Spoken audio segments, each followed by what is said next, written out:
তুমি? হ্যাঁ, তোমাকেই বলছি। প্রতিদিনের ছোট ভুলে তোমার কিডনি কিন্তু চুপচাপ ক্ষতি হচ্ছে। জানতে চাও বাঁচার 5টা সহজ টিপস? তাহলে ভিডিওটা শেষ পর্যন্ত দেখো।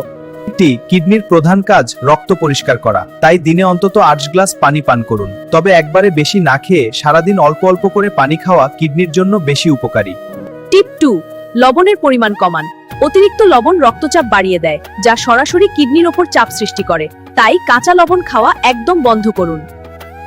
টিপ 3, ব্যথানাশক ওষুধ থেকে সাবধান। চিকিৎসকের পরামর্শ ছাড়া ঘন ঘন পেইনকিলার খাওয়া কিডনি বিকল হওয়ার অন্যতম প্রধান কারণ। সাধারণ ব্যথায় ওষুধ না খেয়ে প্রাকৃতিক উপায়ে উপশমের চেষ্টা করুন।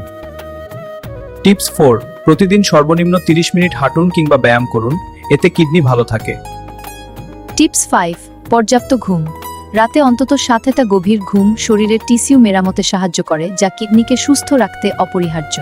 সুস্থ থাকা খুব কঠিন কিছু নয়, শুধু প্রয়োজন একটু সচেতনতা। আর এআই প্রযুক্তির সাহায্যে এমন আরো হেলথ টিপস পেতে আমাদের চ্যানেলটি এখনই সাবস্ক্রাইব করে রাখুন।